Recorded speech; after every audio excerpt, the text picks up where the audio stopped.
سيارات الأجرة، أنه كاينه استجابة حقيقية من مؤسسات الدولة وعلى رأسها السيد رئيس الجمهورية عبد المجيد تبون. كل هذا ينعاد كفخر وكنقطة إيجابية تحسب لرصيد الناقلين الخواص. اليوم السلطات على دراية بهذه الأهمية وأهمية قطاع النقل بصفة عامة. ما عسانا إلا أن نشكر كل من سعى ووقف واجتهد وجاهد وناضل بروح وطنية حقيقية للتصدي لكل التدخلات الأجنبية وللتصدي للعب بذهنيات الناقلين باعتبارهم يعني حلقة ضعيفة. اليوم الحمد لله الناقلين أثبتوا وجودهم، واليوم رانا هنا على مستوى مجلس الأمة وتم إعادة استئناف نشاط النقل بصفة رسمية. كل يعني نتمنوا هذه العملية ونعلموا أنه اليوم الناقلين راهم عندهم ثقتهم في مؤسساتهم، عندهم ثقتهم في جيشهم. بارك الله في الجميع والقادم أفضل بإذن الله. شكرا. بسم الله الرحمن الرحيم.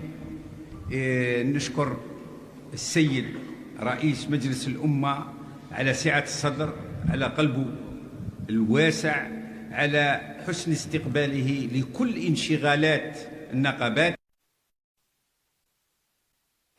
أحيط علما إلى إخواني السواق الذين كان لهم الإضراب مقابل ما أشير إليه من طرف الصديق بخصوص مادة القتل الخطأ.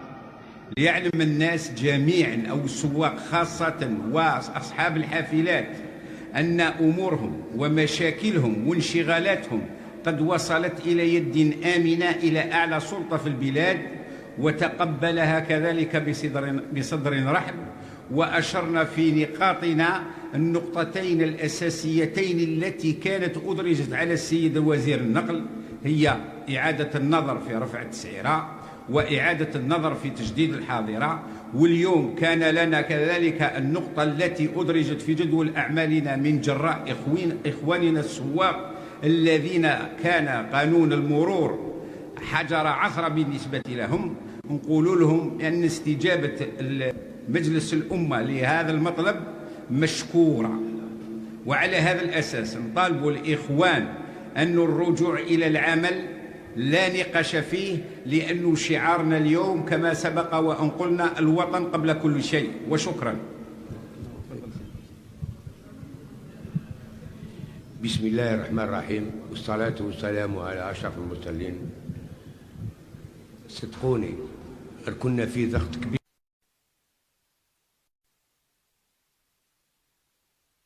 اللي كنا نشوفهم عبر الطرقات، كانوا يستنوا في حافلاتهم اليومية. نشكر رئيس الأمة المحترم الذي ندانا اليوم لهذا اللقاء البناء والصريح. الشكر الجزيل أيضا إلى جميع الولاة، إلى جميع مديريات النقل، إلى جميع الأمن الوطني الذي قام بجهد كبير، والمنظمات والنقابات وكل النقابات بدون استثناء على المجهود الجبار لتحسيس الناقلين من مخاطر انزلاقات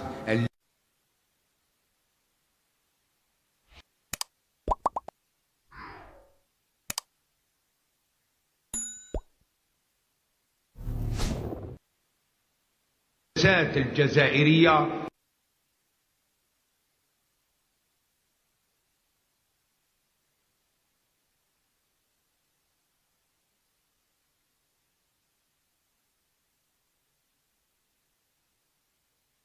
الوطنية لسائقي سيارات الأجرة المنضوية تحت لواء الاتحاد العام للتجار والحرفيين الجزائريين.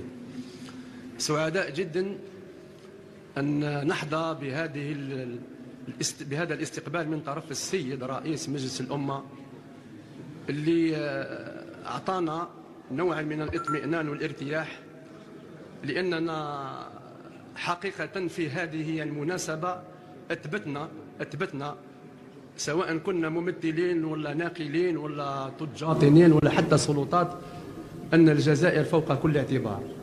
كنا مستعدين أن نضحي بكل مطالبنا إذا كان وضع الأمر أن نختار بين الجزائر وبين المطالب نتاعنا. الحمد لله كان الوعي كبير من طرف زملائنا النقابيين، وين قدرنا نوصلوا لحل توافقي ونتيجة مرضية اللي نحب نطمن من خلالها كل المشاهدين على أننا سجلنا ارتياح كبير على اللي يعني رفعناها. يعني سمعنا السيد رئيس مجلس الأمة وعدنا باش يوصل انشغالاتنا السيد رئيس الجمهورية، وهذا ما نشكوش فيه.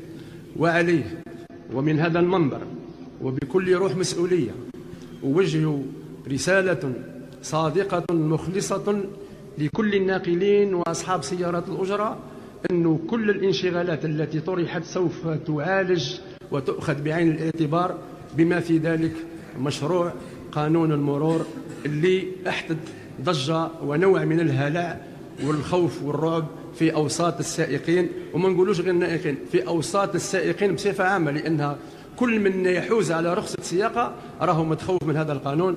وعليه بدون إطالة نبعث رسالة طمأنة لكل من كان متخوف، والحمد لله رب العالمين اليوم الجزائر انتصرت.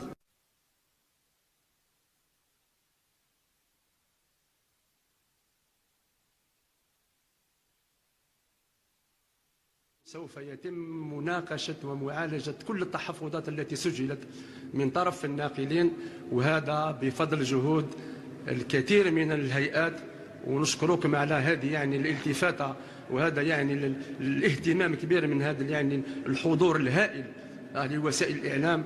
وهذا إن كان يدل على شيء يدل على أن الجزائر ما زالت يعني منتصرة قوية، وبارك الله فيكم.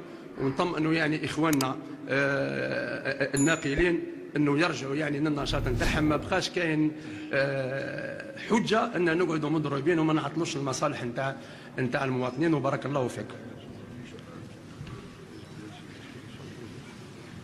السلام عليكم. إذن مشاهدينا الكرام تابعنا